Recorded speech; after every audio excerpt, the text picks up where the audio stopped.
So hopefully you've had the time to kind of stare at what that bond is trying to say and so on and so forth. We did the timeline and formula. Just remember, match the interest rate with the periodicity. Always make your interval of thinking the compounding interval. And it'll be pretty obvious when you're looking at the bond or whatever the idea and so on, what it is. Match the compounding interval with the interest rate. Let's do some calculations, and here I'm going to go over to my friend, the Excel, and there's some numbers from the past which we'll ignore for the time being. So I'm going to stick in cell C. If you can see me, hopefully you're fine. What I'm going to do is I'm going to do PV. Why? Because I'm trying to do a PV of a bond. And what was the interest rate on similar bonds? Remember, it was 6%, but we are doing everything semi-annual. 0.03. How many number of periods? 20. What is the PMT? 30. And what is the future value? You can do everything.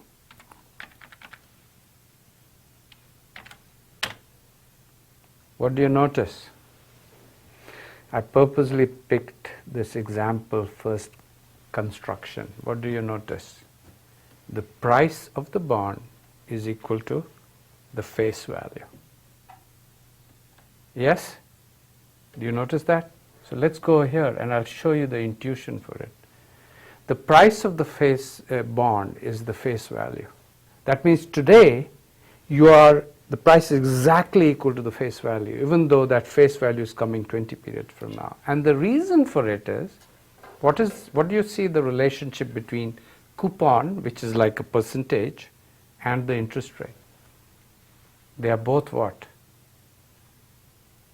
The same.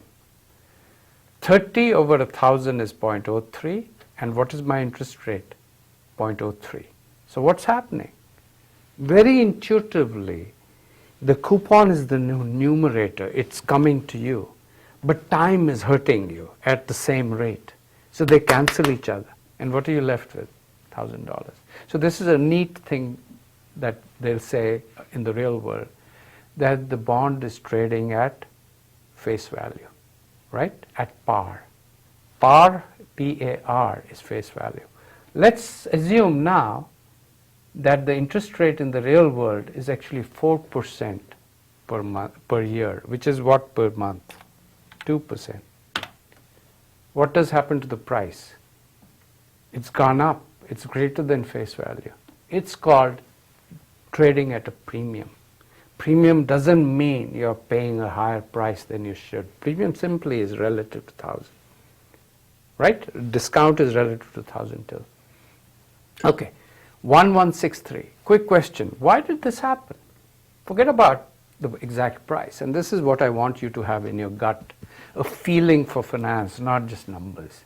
You know the answer has to be greater than 1,000. Why is that? Notice the coupon is still 30. And it cannot change once you've issued the bond. Because what's the coupon? Who determines the coupon? The person issuing it. And we are assuming the government is not going to default on the 30 at least, right?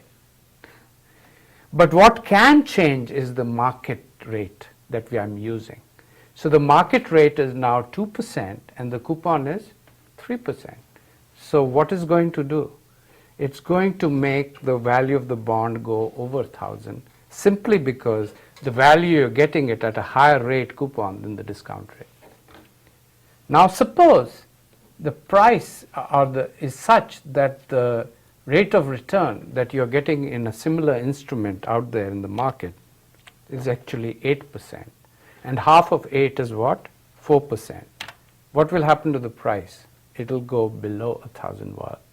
And this is called selling at a discount. Zero coupons always sell at a discount. Zero coupon bonds always sell at a discount because there's no coupon compensating for it. Whereas coupon-bearing bonds can and do sell at a discount. But what has to be true? Let's look at the parameters. The face value is $1,000. I'm not changing that. The coupon is 30. I'm not changing that. The N is 20. I'm not changing that. I'm standing today. What have I changed? the interest rate. Now I'm hurting the bond's price at a higher rate than the coupon flowing in. So what happens? You get less than face value. So this tells you something about the pricing of bond, which is this. Interest rates go up, price goes down. But for a zero coupon bond, there's a very neat for coupon paying bonds, government bonds, there's this neat relationship where if the interest rate and the coupon rate are the same, the price of the bond has to be the face value. And then if the interest rate is higher, it's lower, and interest is lower than the coupon rate, price is higher. So let's try to take this learning and graph it. So we have done the calculations, and I would really encourage you to go back and do those calculations again. Right? So, but I'll write out what you should find. So if coupon rate is greater than R, price will be greater than face value. If coupon rate is less than R at a specific time, the price will be less than face value. And if coupon rate is equal to R, price will be equal to face value.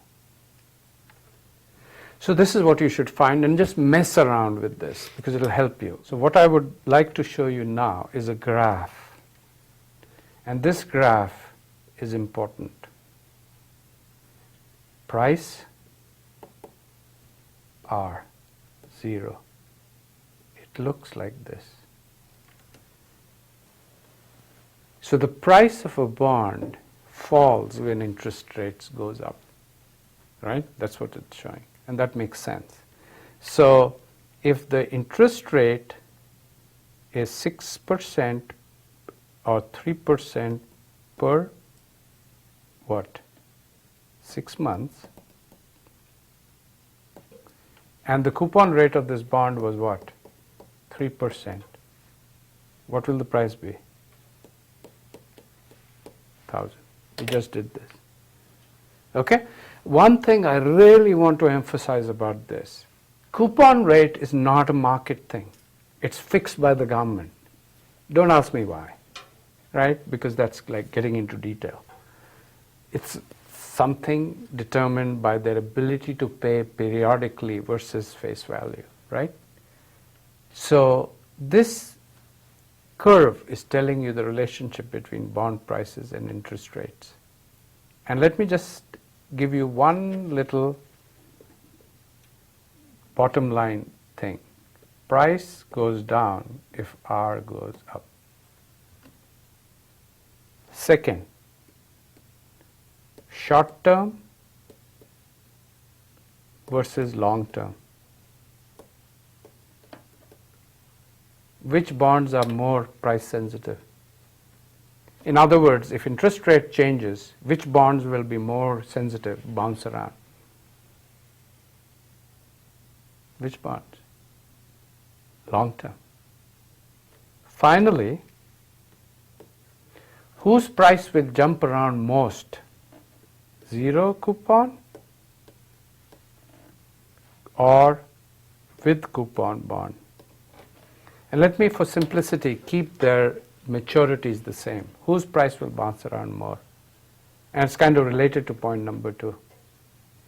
If you have a zero coupon bond, where is all your money coming from? And supposing it's 10 years maturity. All your money is coming 10 years from now. And you have a 10-year same face value coupon paying bond. What has happened with this bond? Some of its money is coming earlier and not all is coming at the end. So the zero coupon bond will be more sensitive to changes in interest rates compared to an otherwise identical coupon paying bond. It's not perfectly identical, but the only difference is the coupons. Okay, so let's take this break because this is an interesting point to think about, and I want you to know this stuff inside out because this is the simplest kind of bonds, and this is what the world talks about all the time. Every government issues these and so on. So we'll come back to issues related to it, but in the next chunk I will go dig a little deeper as we go farther.